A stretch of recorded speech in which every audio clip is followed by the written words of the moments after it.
So, who's going to be on this episode of Lucifer?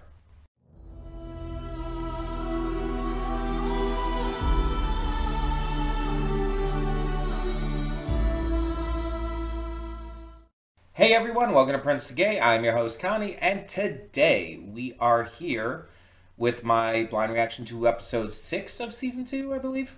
Let me make sure. Yep. Season 2, episode 6 of Lucifer.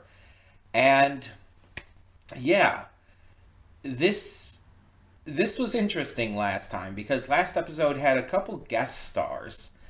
Um some notable ones, at least for me. We had Mark Dacascos and Phil Lamar, both of whom are great actors. Great. They did great jobs, and it's funny, um, because of how this week got messed up and everything. You're watching this on the same day as episode 2 of Blue Eye Samurai, and both of these shows have now had Mark Dacascos in it. Because Mark Dacascos was in episode 2 of Blue Eye Samurai, and he was in the last episode of this as well. So that's just really funny. Um, Getting to see him in all these different things. Uh, but but I I'm pretty excited for where this is going. It's starting to bring in a lot more of the supernatural elements, starting to really kick into gear with that. Bringing in another one of Lucifer's brothers, who he intentionally but undesirably kills. It's like he didn't want to do it and it fucked him up afterwards, but at the same time, he needed to do it in order to protect Chloe and everything. It was really his only option. So it's going to be fun to see the aftermath of that. um, Seeing how things go from there. Probably not very well, I would presume. But all of that being said, um, yeah, it's going to be very interesting to see what they do with this now. I do want to say something real quick though, and I'll talk about this again in the afterthoughts. But I want to mention it here because I want to make sure that it's like very notably said so that everybody knows about it who watches this. Um, Next week is going to be the final episode of Lucifer before we go on break. Lucifer season 2 has like 18 episodes, I think. And so I talked before about how we would have a break probably between episodes 6 and 10, somewhere in that range. And we're sticking with that. Next week will be our last episode before a break. Um, and I'll talk in the afterthoughts about what we're going to get to replace it. Yes, I'm going to announce that already because it's kind of the reason I've chosen to take the break at this moment. So we'll get to that. But I wanted to preface this ahead of time and mention this in the pre-thoughts as well, just so that everyone is knowledgeable about this happening. Maybe I'll even mention it in the reaction briefly, just to make sure. I just want to make sure everybody knows when changes like this are happening. So yeah, I'll talk about that more in the afterthoughts, but I just wanted to mention it here. That being said, we are going to get right into this.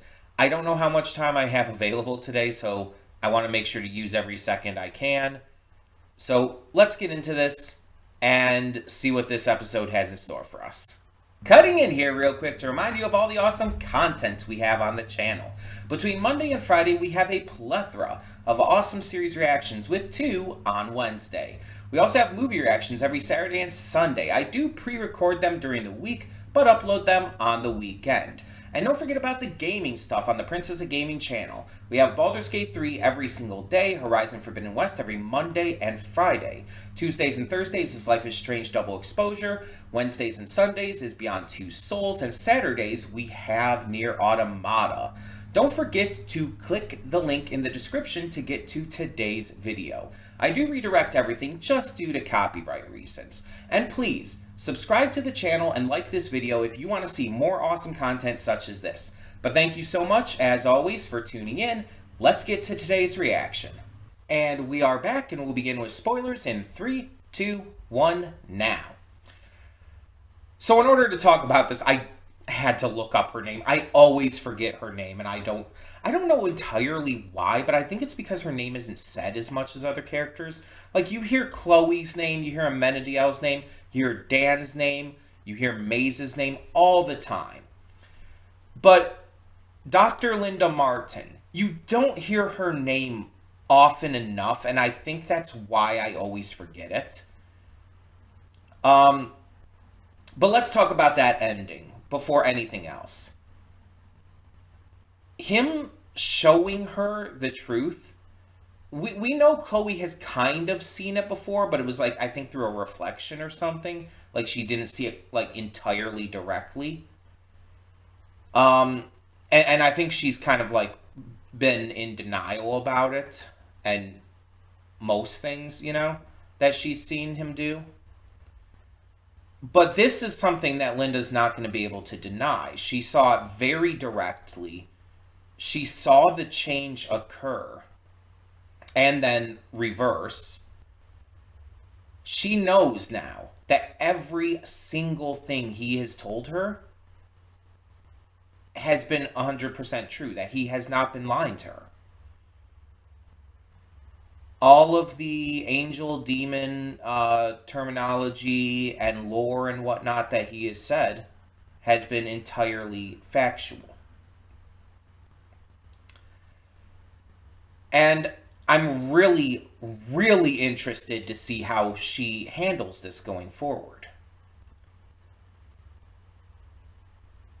It's probably going to take a little bit of time. I don't think she's going to be like necessarily okay with it right away. She might even be out of a few episodes because of this. I could absolutely believe it. But either way, I think she's going to come around and she's going to actually, like, you know, properly listen from now on. And the fact that she is the first person who is like 100% truly knowing about his form and knowing about him being truthful about being, you know, actual Lucifer, that's also really interesting too, because I always thought it would be Chloe. And again, she kind of knows but doesn't really believe still. She's in denial. But I thought she would be the first one to like have that 100% confirmed for her, but no, it's Linda of all people. So that's really interesting too, and I'm very curious again how that's going to be affected by things in the future. But yeah, so this episode we had obviously the sniper plot with the guy taking out the people who he kind of blamed for his wife's death, but in general he more blamed himself than anything, and was doing this in order to eventually get caught and punished, because he felt like if he hadn't been away, like, on duty at the time, they could have caught it sooner and she could have been saved. And that's probably true. But that doesn't make it his fault. And Lucifer, through talking about that stuff, kind of started to realize himself that what he had been going through as well after killing Uriel wasn't his fault. Which is why Chloe finally got through to him at the end, and why he finally agreed to go back and meet with Linda for therapy once more. I'm really worried about how he's going to react, though, from Linda's, reaction to seeing the truth. That's very curious. I don't think his spiral is completely complete yet. I don't think he's done with this with these emotional issues. Amenadiel seems to be on the uprise, though. His and Lucifer's mom takes him to Uriel's grave, and he kind of makes the determination to not let others like control and rule his life anymore. He's going to live for himself from now on, which is, typically speaking, great, but I have no idea how that's going to work within the context of this series and the lore and everything, and how will God react to that and all that jazz. But like, typically speaking, when you hear like someone talk about that in real life and all, it's like that's a really good thing. It's great to live your life for yourself and not let anybody rule or control you or determine your own path for you. But again, there's a little more nuance to this specific situation. But the big thing of this episode is Lucifer's guilt and his downward spiral, him just falling apart and delving into coping mechanisms and aggression. Not like anger or violence type of aggression, but aggressive actions nonetheless, to where he's like just becoming very spontaneous in the wrong way. You know what I mean? He's not doing well. And that's honestly, in my eyes, the main focus of the episode. Seeing Chloe trying to get through to him, Dan even confused by what's going on, and Lucifer just not really listening to anyone or like letting anyone in, which is a very realistic thing. This does happen. It's just it doesn't help him heal if he's doing this. But to be fair, he wanted to be punished. He didn't want to heal, and by the end, he was directly like pretty much suicidal, wanting the sniper guy to kill him. So yeah, I think he's in a better place than he was at that point and leading up to that. But he's still not going to be good after Linda's reaction. We'll have to see how it goes. There's also this kind of subplot in here with Maze bonding with Trixie, which is super fucking cute. And when she like goes like the half face, the half demon face, and Trixie like wholeheartedly instantly accepts her reaction was like almost got me tearing up. I'm a sucker for characters finding acceptance and it affecting them in a very positive way. That's always been something that I've like really connected with personally, as, you know, someone who is trans and non-binary, and not necessarily like constantly femme presenting. I tend to present more neutral, I would say. And because of that, it's like anytime like in real life where someone affirms me, it's like the greatest feeling in the world.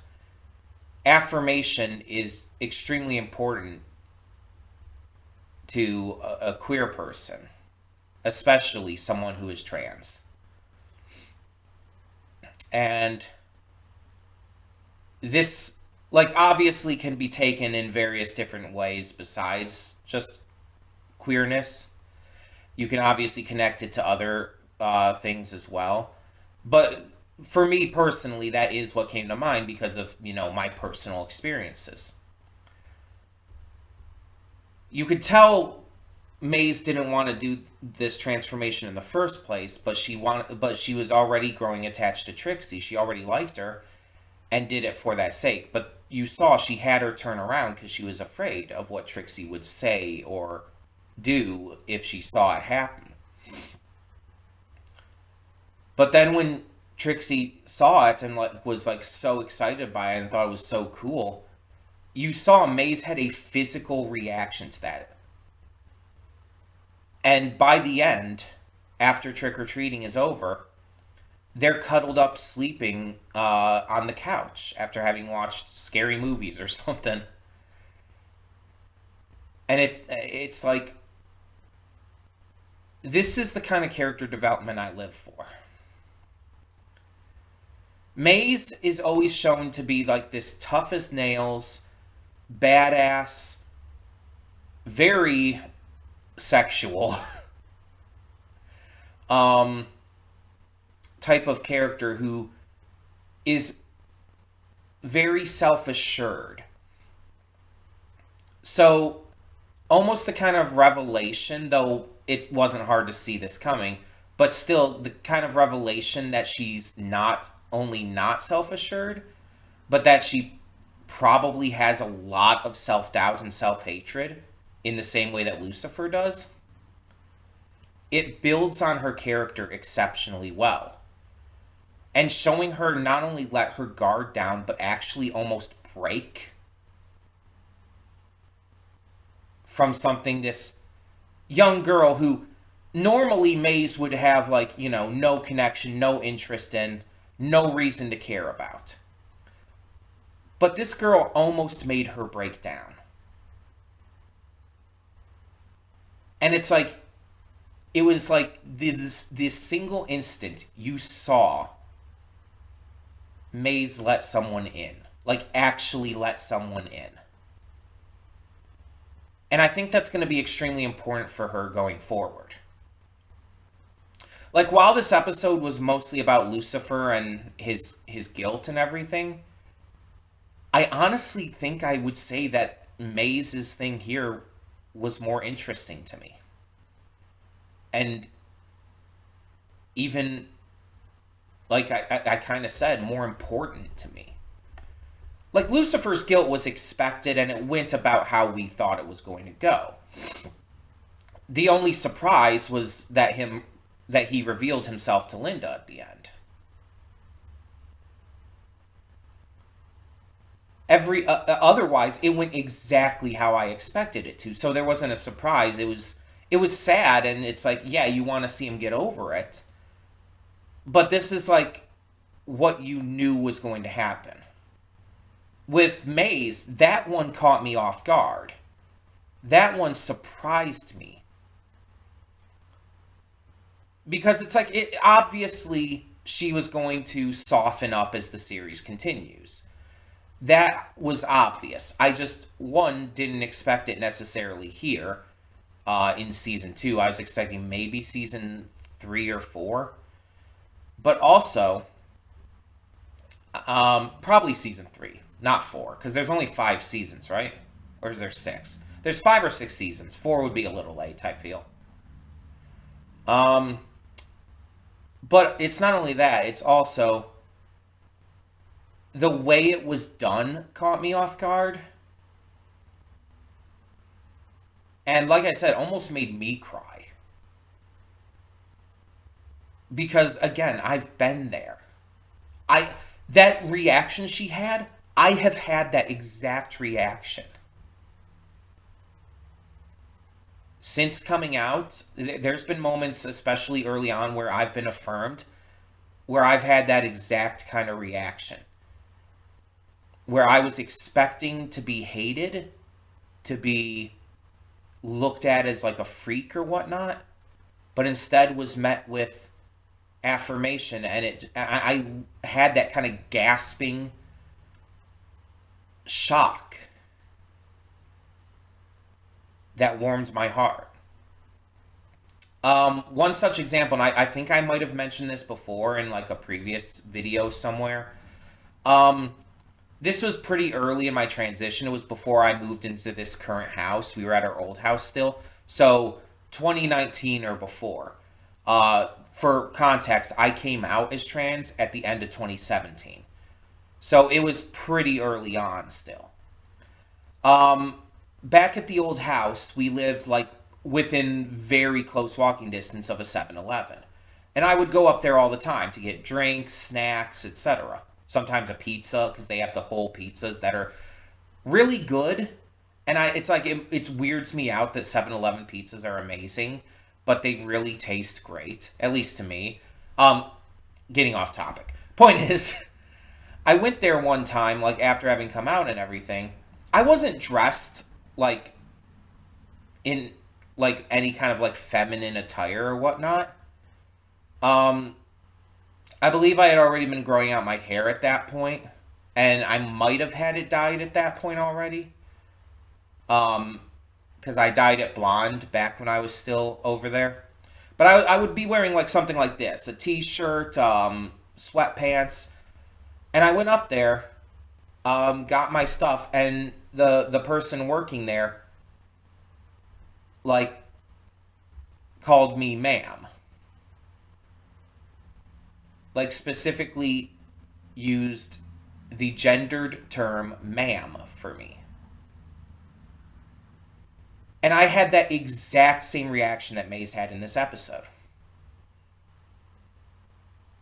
It was one of the most affirming, warm moments I've ever had in my life. It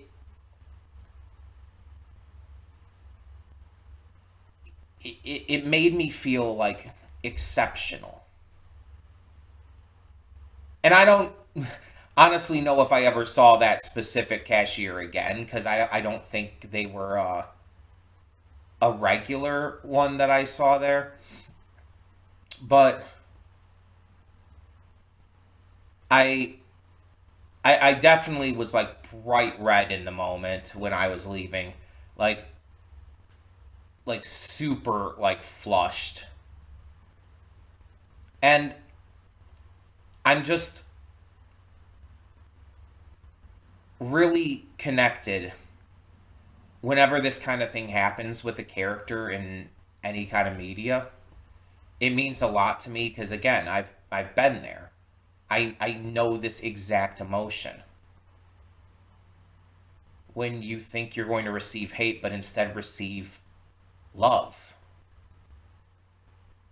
and it catches you off guard and makes you happy. And this is something I don't think Mace has ever truly felt before. Like, Lucifer's complimented her, but it's like a business partnership almost. It doesn't quite hold the same emotion. This little girl has like nothing but love in her heart for Maze. She sees Maze as like a big sister, really. And so when she's like was like so excited and said like so cool, Maze could feel that it was pure love, that it was pure excitement, that it was genuine as hell. That's why she reacted the way she did. That's why it affected her so hard. Because it's something she's never felt before. It's something that, it's a reaction no one has ever had towards her. And it feels good.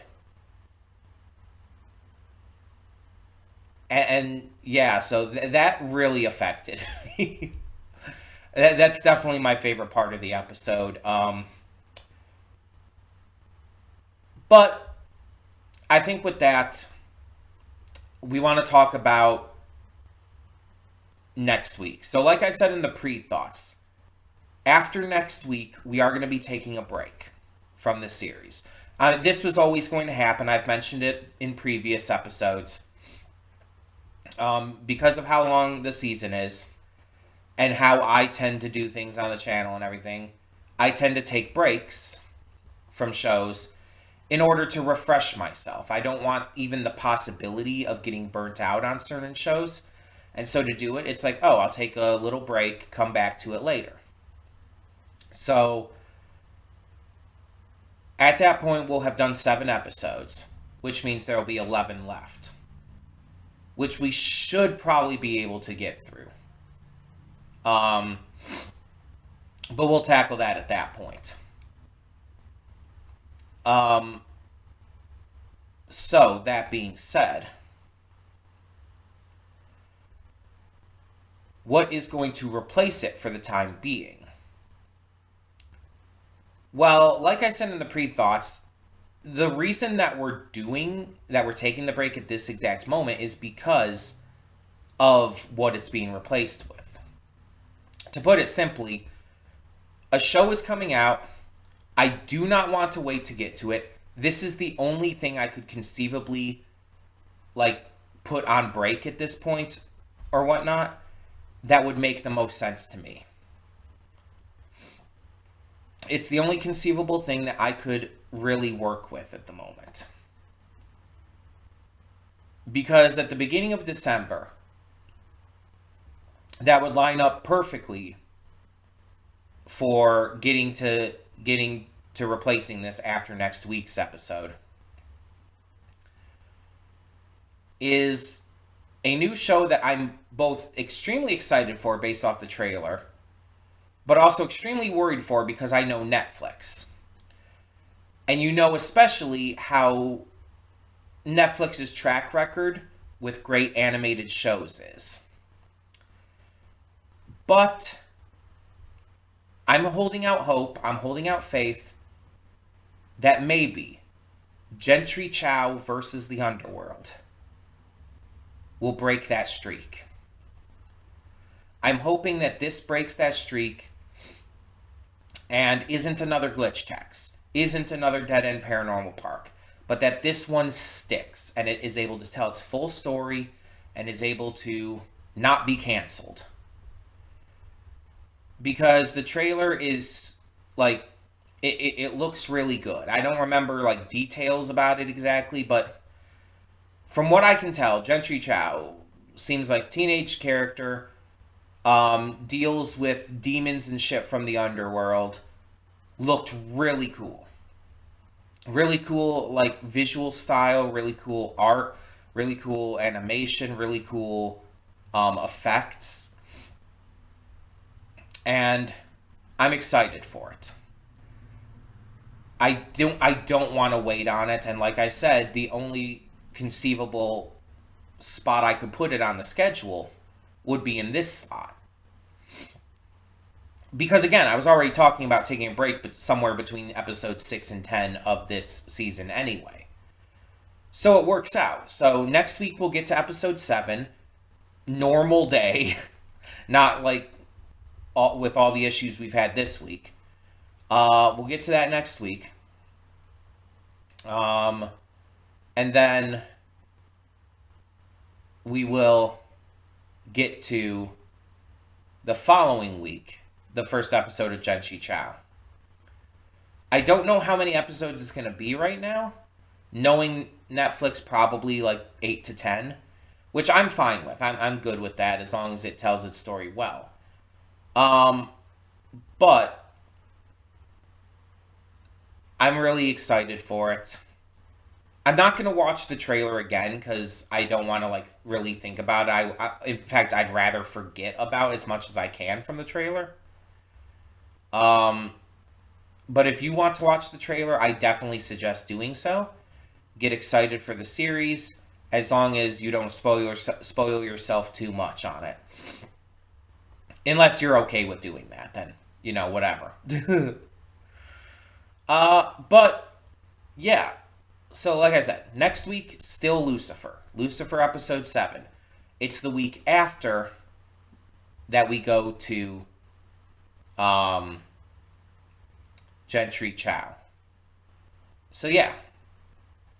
In the meantime, tell me in the comments below what you thought of this episode of Lucifer. And, yeah, let me know what you thought of the maze thing, especially. For now, though, I'm Connie, and I'm signing off. See y'all next time.